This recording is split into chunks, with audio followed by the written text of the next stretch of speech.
stood at the front lines of law, leadership, and public service.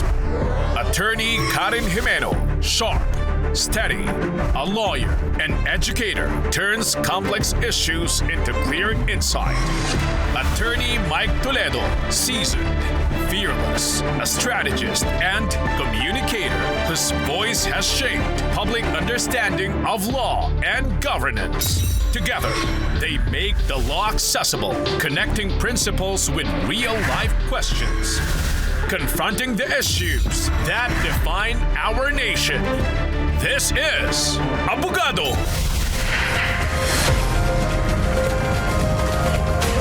Good evening and welcome to ABOGADO, where we examine how the law responds when institutions collide and what happens when accountability enters the halls of power itself. I'm Attorney Mike Toledo. And I'm Attorney Karen Jimeno. What happened inside the Senate on May 13 has triggered one of the most serious legal and constitutional confrontations in recent memory. Tonight, we examine the events, the institutions involved, and the criminal liability that may follow. Here's what unfolded. For the first time in Philippine history, gunfire erupted inside the Senate. More than 30 rounds fired. A fugitive senator cornered. State agents facing Senate guards in the halls of government itself. After the shootout, the questions only grew louder. Who fired first? Who gave the order? And when duty collides with power, who answers to the law? Some say the Senate defended itself from unlawful intrusion. Others argue law enforcers were simply carrying out their mandate. Tonight, we confront a question at the heart of justice. Who bears criminal responsibility for the May 13 Senate shootout? Joining us tonight is former Senate President Franklin Drilon, a veteran statesman and longtime legislator. He is widely regarded as one of the country's foremost authorities on constitutional law, legislative process, and the separation of powers. And also with us is Attorney Howard Calleja, a constitutional lawyer and legal commentator. He has actively spoken on questions involving executive power, constitutional limits, and institutional accountability. Gentlemen, mga panieros, welcome to ABOGADO. Good evening. Good evening, Mike. Good evening, Karen. So tonight's discussion is going to be very interesting. Yep. And we have very good legal luminaries here. To guide tonight's discussion, let's first look at the format of the program. We begin with the opening statements. Each guest delivers a focused 2-minute statement, laying out their perspective on the proposition. The conversation then unfolds through 2 key subtopics. For each subtopic, the guests take turns presenting their insights in 2-minute segments. Even if they share the same stand, they are encouraged to highlight different angles, supporting arguments, or real-world applications.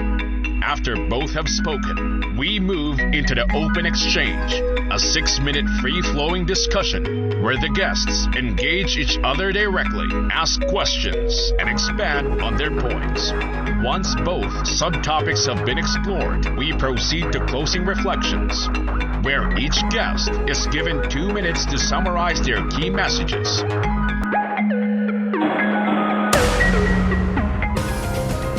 And now let's begin with the opening perspectives.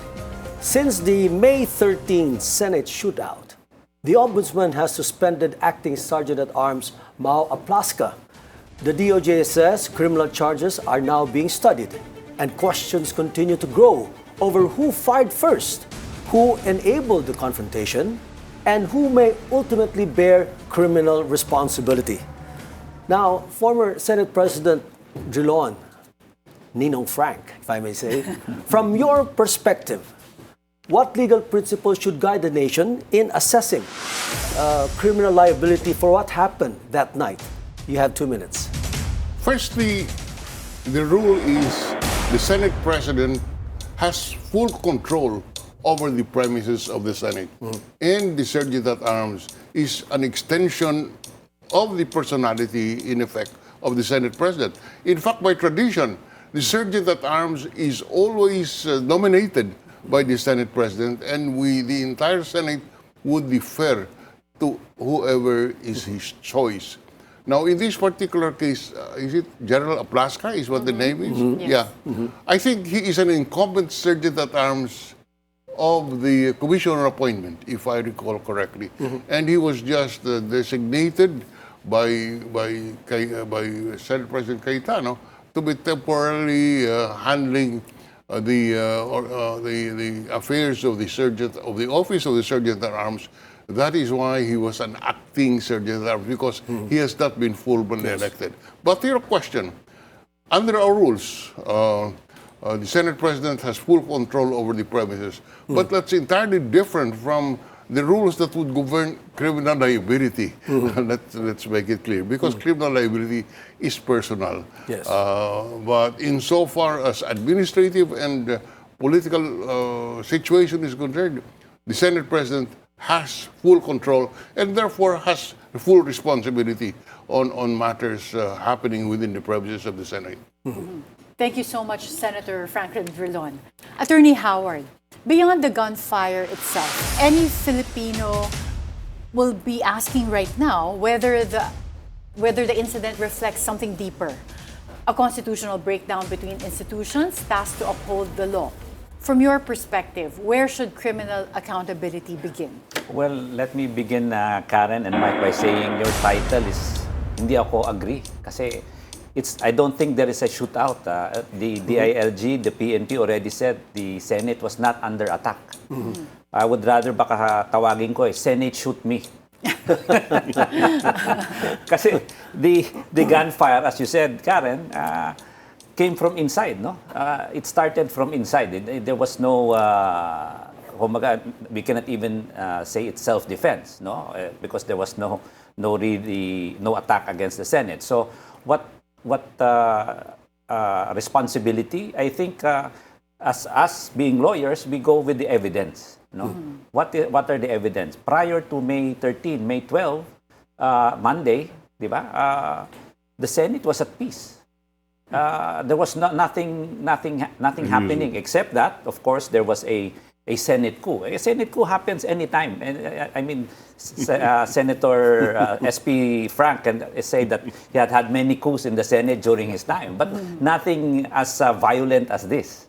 So I think what we have to remember is that the constitutional crisis or clash was brought about by the majority of the Senate. Why? Because they brought in Senator Bato, who is now a quote-unquote fugitive under the ICC, because even the OSG, the DOJ, already calls him or categorizes him as a fugitive, which in fact was part of the decision of the Supreme Court, why they did not allow or did not impose a TRO on the ICC warrant that or denied the petition of Senator Bato. So I think on that score, makita natin kung saan nanggaling yung gulo. Now, whether who is responsible, then I think, as I said, as being lawyers, we follow where the evidence leads. And I think under investigation, let's follow the evidence and let's see what the investigation will unfold.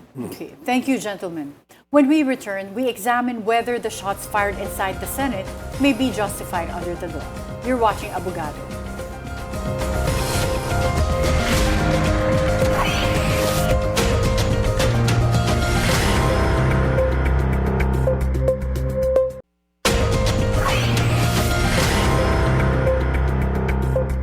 Welcome back to Abogado. Tonight we ask, who bears criminal responsibility for the May 13th Senate shootout or shoot me? Shoot me. It's still with us, our former Senate President Franklin Drilon and Attorney Howard Calleja. Well, potential charges are now being discussed related to the Senate shootout range from alarm and scandal to illegal discharge of firearms. These are all under the revised penal code.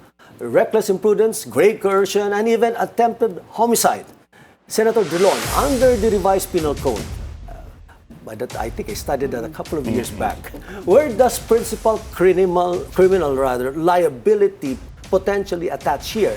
And does the firing of a warning shot materially changes the legal analysis? Well, obviously, there are consequences, criminal consequences in what had happened. There was a discharge of firearm, alarm and scandal, whatever you have. Yes. But I would like to look at it in another way. This General Aplaska should resign. And, he has no business being there. He caused this embarrassment. And the Sergeant at Arms is one of the officers elected by the chamber, mind you. Yes. He's not appointed by the Senate President. He is elected by the chamber. And I urged my former colleagues or the senators to reject him if he is presented by President Cayetano, Senate President Cayetano. Because what he did, this is the first time in the history of the Senate. I was there for 24 years. We quarreled over a lot of things, but we never discharged firearms. It's the first time that this has happened. And there are talks that this was all stage managed. I don't know, for what? I don't know. In fact, now, there was a criticism why the senators were taking a meal and enjoying a snack while all of this confusion was taking place. Yes. It is a bad commentary, a sad commentary on where we are politically. And I do not know why we have gotten to this stage. Thank you so much, Senator Frank Drilon. Attorney Calleja, both sides claim lawful performance of duty. The OSAA says it was protecting Senate premises. The NBI says its personnel were merely securing the GSIS compound. At what point does official duty stop becoming protection and start becoming criminal exposure? I think we have to look, Attorney Karen, with the circumstances. You're protecting Senate premises. But if you look at the CCTV, the CCTV that has been shown, nobody was at the Senate premises except the OSAA, except the Marines, except the PNP. The NBI is at the GSIS. Maybe the viewers, they should understand that actually the building is a GSIS building. One wing is just devoted to the Senate. Yes. So there is a common area, let's say, walkway. And to make the NBI at fault because they were at the GSIS is not correct. So how can you defend something that they are not even doing? As already said a while ago, the PNP and the DILG already declared there was no attack. So there was nothing to defend. So also when you discharge a firearm, there are requirements before you discharge a firearm. You have to remember, OSAA is a civilian entity. NBI is a government security force entity. So I think if you look at it on who is on the higher level, it is the security forces of the government, which is the NBI. So it should be the NBI who should be firing whatever shots, if ever. But actually, it is the OSAA who instigated all of this or who started all of this. So without that, I think it is clear who really started the whole fiasco.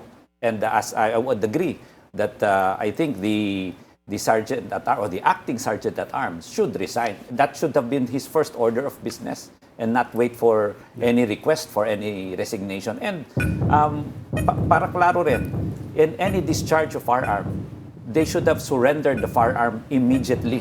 They should also have surrendered the videos immediately, not wait for anything if they really are for cooperating and really defending whatever truth or constitutional legal basis they have. Okay. Now, just quickly, partner, I understand that he was asked, the Senate Sergeant at Arms, they were all asked to surrender the firearms for testing, I would assume. And he was invited to attend, but he did not show up and did not surrender his firearm. So clearly, they're trying to hide something.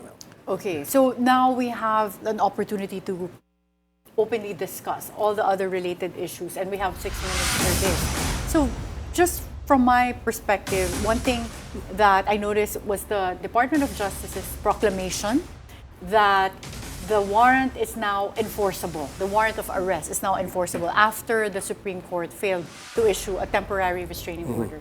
But would that mean that the Senate had the right to then protect Senator Bato from being arrested within their premises when there was still no warrant? Because by the government saying, like the DOJ saying, the warrant of arrest is now enforceable. It was not enforceable before. Is that the position? The warrant of arrest has always been enforceable. The Supreme Court simply confirmed it. You know, the Supreme Court did not do anything except to confirm it by refusing to issue a TRO. And therefore, that simply indicated that at least there is the prima facie. The court said there is no clear right being violated that would entitle Bato to have TRO, and therefore they refused to issue the TRO. And it should now, you know, all doubt should have been removed, should be removed. But Senate President Frank, like the president also, President Bongbong Marcos also came out with a statement saying that he did not order the arrest of Senator Bato and that he ordered the NBI to stand down. Well, you know, I view it from the perspective that maybe that's what's wrong with us in general. The feeling of impunity arises from the fact that nobody seems to obey the law. No, everybody tries to get away with the violation of the law, and that is why we have created a culture of impunity so that nobody follows the law today.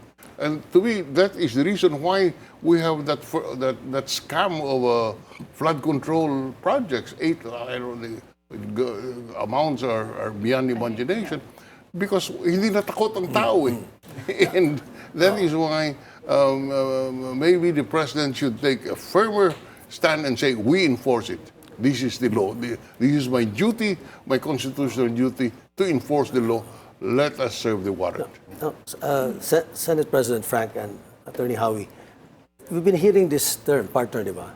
Quote-unquote protective custody. First of all, what exactly does it mean? What do they mean that they are exercising a certain right of protective custody? One, who are they protecting? And number two, where does that particular right exist? Or is it just an imagination conjured by their own minds? Firstly, there is no such thing as protective custody under our laws. Okay. And Under Senate rules, it doesn't exist? You correctly asked the question. Who are we protect? They're protecting Bato from what? Yes. You know, Yes. That's a question to ask. Who are you protecting Bato from? Yeah. And number two, there is no such thing. There is no law which grants the Senate the power to provide protective custody. At most, we sometimes provide protective custody to a witness in a legislative investigation. Yes. Where there is a threat on the life of the witness because of what he or she may have testified in a Senate investigation, and therefore a protective custody is extended in order that this witness can continue testifying and assist the Senate in its duty of crafting policies. But I have not heard of a concept of protective custody on a senator who is the subject of a warrant of arrest. Maybe yeah. Mike, no, the protection that they are talking about is that I think Senator Frank also knows this because we all know that senators, while in session, cannot be accosted or arrested. No, if it's 6 years and below. No, yeah, so maybe they're talking about that. But then again, that is a misconception again, a wrong implementation again. Number one, it's very clear already that there is jurisdiction of the ICC, and the Supreme Court already said that they recognize jurisdiction for crimes happened before we even surrendered or withdrew from the ICC. When we say jurisdiction, that includes ancillary processes. And the ancillary processes include the arrest warrants. No, hindi lang yung pagdala sa Hague. So the implementation of the arrest warrant is included in that jurisdiction. So that ancillary process is already recognized also by our law, by recognizing international law, international committee. So we have to be following what we have followed in our treaties also. So we cannot say that they are protecting anybody or protecting Bato because the crimes against humanity is also beyond the 6 years. So again, the question is who or what are they protecting? They are not. They don't want Bato to go to The Hague, which I think is not a proper decision for the Senate to make because it is a legislative body. But so, didn't they pass Senate Resolution 44, which laid out requirements to avoid what they call extraordinary rendition or something similar that happened to former President Duterte? But the problem there, Karen, is that their resolution is contrary to law. Their resolution, even they're questioning the process that was done to President Duterte. President Duterte filed many cases at The Hague questioning that, and they were dismissed by The Hague already. The question of his arrest should not be a question of Philippine law, but already of the ICC. So I think whatever they did, whatever constitutional issue or conflict we have is brought about by the Senate by being a stubborn Senate instead of following the law and being a law-abiding Senate. And Howard, let me inject something. You know, we are here talking about justice for the over 6,000 who died out of this drug war during the Duterte's time. So here we are debating on the technicality whether it is a local court or an international court to determine the validity of the warrant of arrest. Yes. What we forget is that those who were killed they did not think of who would issue the warrant of arrest. They were killed, and therefore we must give them justice. To me, it is secondary. In the first place, there is a strong legal basis to recognize the warrant issued by the ICC. But more importantly, there is a process to provide justice to those helpless victims. We are pursuing here substantial justice, and we should not allow these technicalities to come in the way. Thank you so much, attorneys. Up next, beyond the shooters themselves, what about those who may have enabled the confrontation? Did Senate protection become obstruction of justice? You're watching Abogado.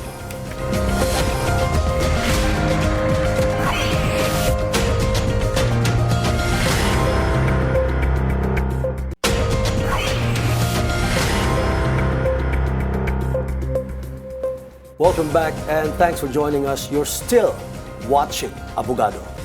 As tensions escalated, Senator Ronald Bato de la Rosa remained inside the Senate complex, which later entered lockdown before he disappeared from public view hours after the confrontation. Some now argue this amounted to obstruction of justice. Others insist the Senate merely exercised its constitutional independence. Senator Drilon, where is the constitutional line between legitimate Senate protection and unlawful obstruction of law enforcement or judicial process? You know, speaking when I was there, when there are incidents like this, you call the police agencies, you call the NBI, you call the ME.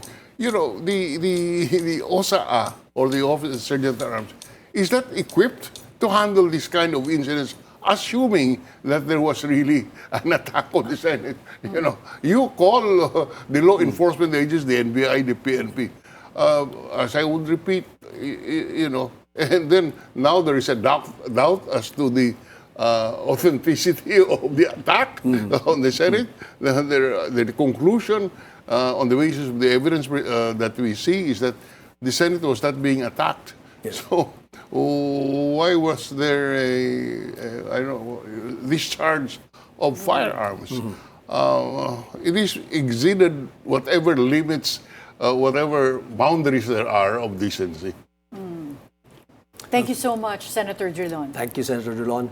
And now, Attorney Howie, can parliamentary independence, which of course this is something that's being protected by all legislative institutions, or separation of powers, can this be something that they can use as a legal shield so that they can be free from any sort of liability if proven that they knowingly facilitated the escape of a wanted individual? And how far, in your view, can command responsibility rise in a situation such as this? Well, number one, when you say, I would agree that there is obstruction of justice here, especially with Robin Hood Padilla and whoever else aided Senator Bato from, They were caught on video. from leaving. No? It is obvious that they evade, I mean, the word escape was even used by the wife of Senator Bato. So I think the funny thing here is, you know, everybody knows that they escaped, but it's only Senator Alan and the majority that does not believe that. So if you say command responsibility, so already as stated by Senator Frank, who controls the Senate, who controls the building, it is the Senate President and the majority at that time. No? And if you look at separation of powers, I already said, the role of the Senate or the legislative at this point, if they would like to protect any member of the Senate, is just if the crime or the penalty is within 6 years. They created this constitutional crisis by, as you said, giving steps, finding the Senate resolution, giving requirements, which are not in the law. Their requirements are even contrary to the law. So if they should escape or take away constitutional crisis, then they should follow the law. The best thing here is really to obey the law. I think Senator Frank already knows that even in his time, there were a lot of senators who were even arrested in the Senate. And they did not flinch any finger saying it is against the Senate because it is following the law. So they have to, let's say, I think Senator De Lima, Senator Trillanes, even Senator Enrile was, I think, arrested. And I think that the good way to do really is that to follow what the law states instead of saying and covering under the shield of the Senate, which, as I said, is beyond the legislative power given to the Senate to protect its members. Follow-up question ko lang doon sa so accountability partner. So, di ba sa penal code sa ating batas, no? Sinasabi nila na mayroong tinatawag na principle by direct participation. So in this case, kung sino man yung nag-discharge ng firearm, diba? Pero meron ding conspiracy. And the act of one is the act of all. Diba? Meron ding accomplices. Meron ding accessories, diba partner? So dito, sa sitwasyon na to, pwede natin masasabi na pag nakita at napatunayan na meron talagang moro-moro na naganap, meron talagang plano na ginawa para gawing ang taong bayan, pwede silang lahat-lahat kasama sa kasong yan. I agree, Mike, because while it was shooting, the only thing I saw was naubos yung pagkain sa catering. So if you were really scared, I don't think you will be eating. Or I Who don't are we think talking about na umubos ng pagkain? di ba? Sinong kumain? Ito pabulong pa eh. Ay, sabihin mo na sino nga yung kumain. Di ba? I mean, or if while they were shooting, I wouldn't be playing chess. Di ba? Were they playing Senator Frank. Di ba? Or so, I mean, put point blank, if there was really a shooting, the first thing that OSAA should do is to go to the senators, give them bulletproof vest, put them in a safe position instead of living there in the lounge and eating catering. No, that's the first thing. I mean, is to secure the senators. Where were they? Did they secure the senators? They were there making their shots instead of securing the senators. That is their job. And I think what is important is the jurisdiction of this is the Pasay City Police. So if there's anything, it should be the Pasay City Police and the proper security and law enforcement agencies. That should be the one taking care of the investigation and all of these issues and not the Senate. Okay, so just right on time. We're now going to open this for another round of discussion and we have 6 minutes to do this. But since we discussed obstruction of justice, what are the elements under the law for there to be liability for obstruction of justice under Presidential Decree 1829? Because if you think about it now, if the President himself said that I did not order an arrest for Senator Bato de la Rosa, if you put yourself in his shoes, wouldn't that be the perfect time to also leave because you have that defense that there's really no warrant being served on me, so I can leave the Senate premises? Yeah. Well, put it this way, Karen. Number one, it's clear there's a valid warrant. Okay, that is, I think that is solved already. Number two, is it enforceable under our laws? if we go to a Republic Act that allows the service of the ICC warrants, it says the executive may.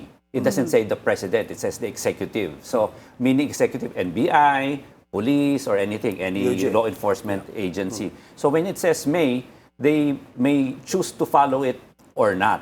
No? But I think it was prudent upon them, let's say, Secretary John Vic and everything, because I think it would not be advisable to storm the Senate. Yeah. So, but when you say may, so it is imposable upon them whether the situation would allow a arrest. No? Yeah. That's why I think they were there preventing Bato from entering. Now, when he was there, then of course a negotiation would happen, which was right, because I wouldn't suggest any law enforcement to storm the Senate. And thirdly, now that Bato is outside the Senate and without the TRO, I think the more he should be arrested at any time, which already the DOJ already said that there would be already efforts to arrest. Even the NBI, I heard that they would do some efforts to arrest. So let it be. Which is why I think I go back to my question, whether there was really obstruction of justice that we can impute on Senator Robin Padilla, for example, because at that point, even the DILG secretary was there, and it seemed like the executive chose to exercise, when we have that permissive language under Republic Act 9851,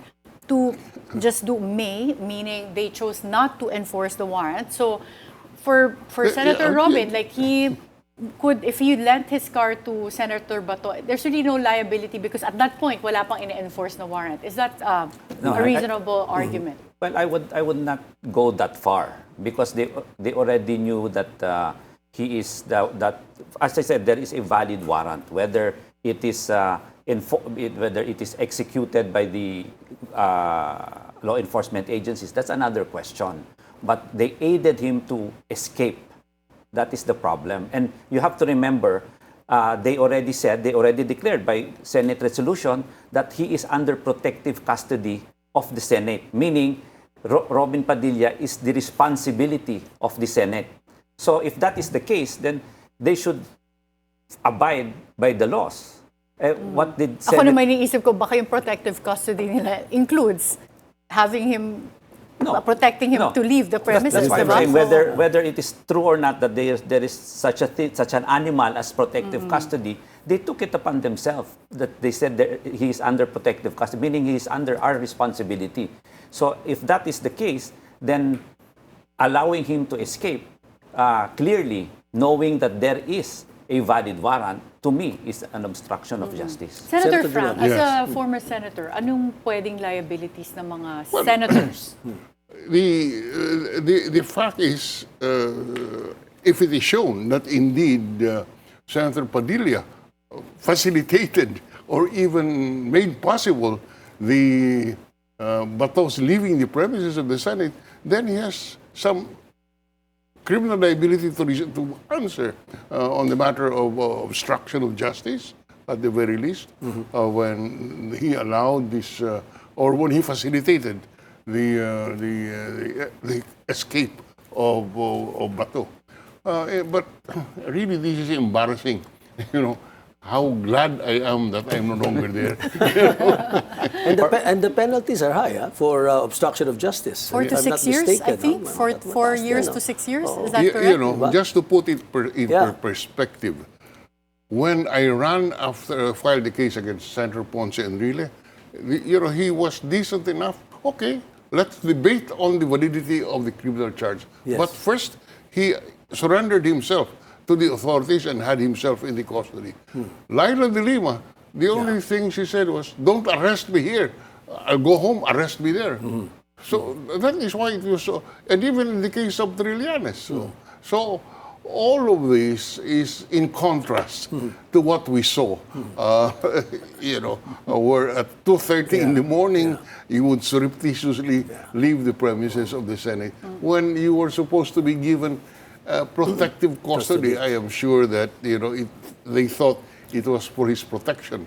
If you were the Senate President during this time, what would you have done or not do?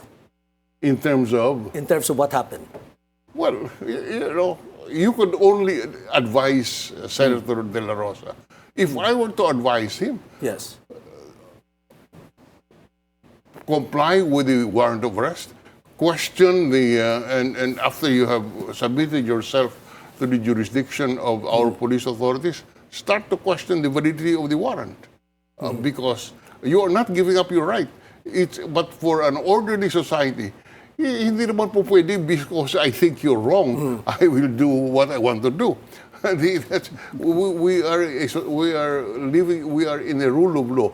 The proper procedure is, okay, I will surrender, I will ask the court, provide me relief, do not allow them to bring me to The Hague until this issue is resolved, which is a valid legal issue. Yeah, I have a practical question. So the difference with Senator Bato this time from the other senators that were arrested in the past was that it was a local warrant of arrest, so they would be detained here. But seeing what happened to President Rodrigo Duterte, you're going to be in a foreign country where you have to hire foreign lawyers, which will be super expensive, but also you're not familiar with that territory, like what you have to do, and just watching what happened to former President Rodrigo Duterte, where it's been a year and he's still yet to be tried. So it is a longer process. Right. Would that, for example, if you were in his shoes, change your willingness to submit yourself? Yes, precisely. That's how an orderly society should proceed.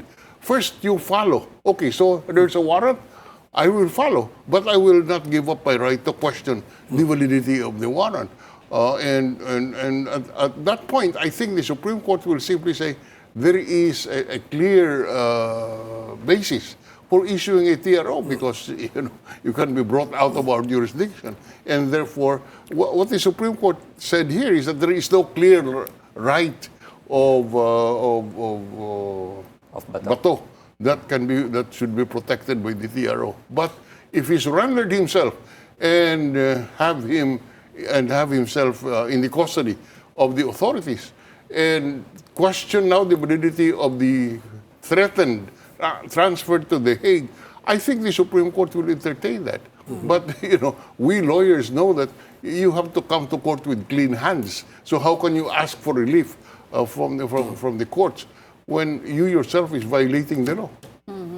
And Attorney Howie, you don't think that there would be a repeat of last year where he would be chartered by private plane to The Hague? Well, I think that is a possibility. But I think the argument that it should be tried at The Hague is now getting stronger. Why? Because you see how the Senate shields its individual. So how can you have justice for the 6,000 or 30,000 when an institution clearly vested with the powers to follow the law is now breaking the law and making its own rules, not following the rules of the land? So I think that is a bigger argument to even show and prove that indeed there is no justice to be taken here in the Philippines and that it should be tried outside the Philippines. May question mo ba, partner?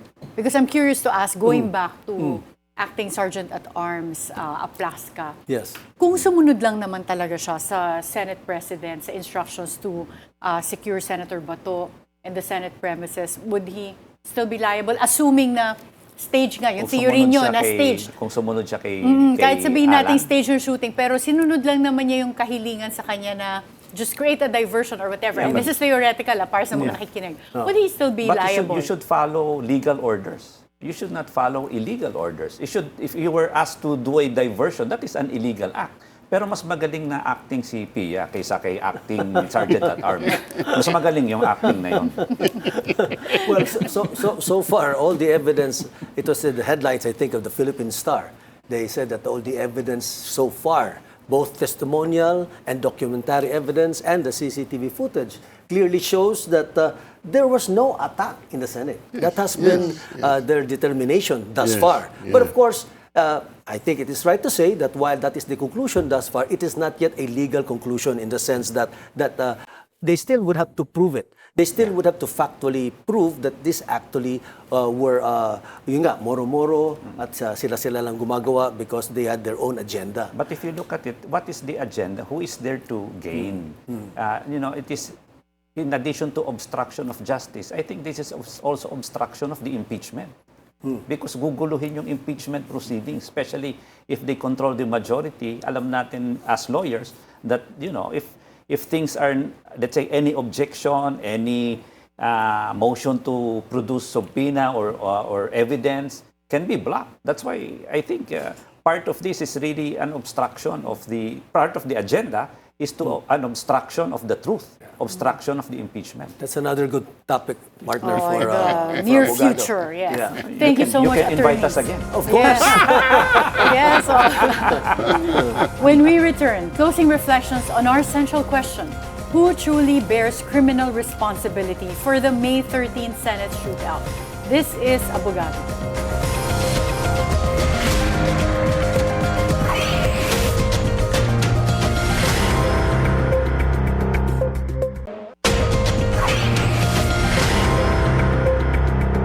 Welcome back. You're still watching Abogado.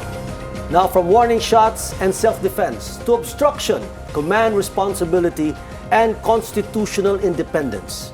Tonight's discussion has exposed the legal complexity behind one of the most unprecedented, if I may add, shameful incidents in the Senate today.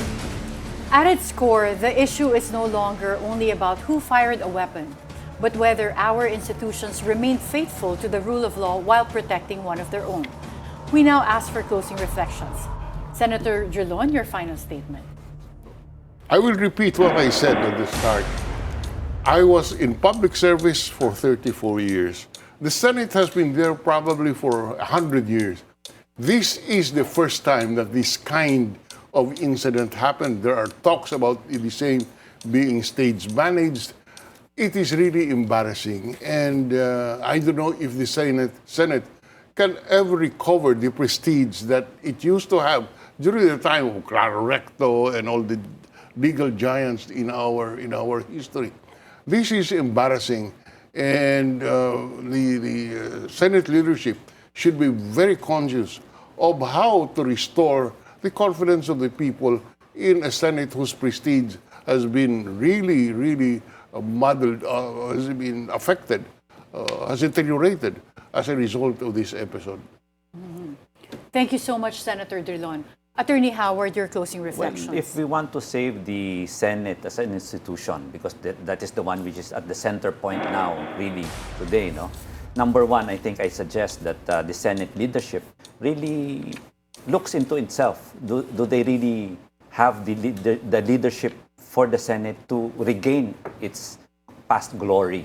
So maybe a new Senate leadership should be on the table. Number one. Number two, as already stated a while ago, the acting sergeant at arms, hindi yung acting senators, the acting sergeant at arms should already resign. Clearly, he already said that he was the one who first made the shots fired, and then shoot me or attack me. So I think it is incumbent upon him to already resign. And to Senator Bato, who is really at the center and maybe yung sinabi natin na punot dulo ng rason na ito. The most gentleman and the honorable thing for him to do is to follow similar senators who have warrants of arrest or have other problems before. Be man enough to face the charges and surrender to the authorities. And this would finish all of these scenarios immediately. I think to save the Senate, he should not hide, but come face the music and face the charges given to him. You know, partner, before we say thank you to our distinguished guest, perhaps this is a question that we should raise to all our listeners. Yung lahat na nakikinig sa atin ngayong gabi. Ito ba, is this the criminal act of individuals? Or is what happened, the shootout in the Senate, evidence of a larger institutional decline that I think we should all look into and seriously address? Yeah. Ako nga may final question pa. Hindi ko alam kung overtime na tayo. Pero because we were talking about Senate liability, what about executive liability? Is that also possible? Because ang sabi naman ng, for example, si General Torre, who used to be PNP chief, pagka daw may mga arrest, kino-coordinate dapat with all the concerned agencies. And in this case, could have been coordinated with the Senate as well para orderly, walang habulan na nangyari din the first day that Senator Boto arrived, but also everyone was confused. May NBI ba talaga o wala? Because they said wala ng NBI, but then they found several NBI agents also In there. the GSIS, not at the Senate. Nag-request kasi si PGM Wick Veloso. Baka mas maganda, balik na lang natin si General Torre. Nasa But in MMDA na. response to your query, Senator Karen, very simple. In our system of government, we have separation of powers. Yes. Each branch is mandated to do a specific task. Legislature to craft policies, executive to execute the policies, and the judiciary to act as an arbiter in case there are conflicts between these branches. In this particular case, maybe the executive branch should try enforcing the law. On that note, diba, that's how we will end. Thank you so much to former Senate President Franklin Drilon and Attorney Howard Calleja for helping us navigate the legal and constitutional questions behind this unprecedented incident. Because in the end, criminal responsibility is not determined by rank, office, or institution, but by whether power remain within the limits of the law. And in a democracy, the rule of law is not tested most not just in moments of order, but in moments of institutional crisis. This is Abogado. Good night.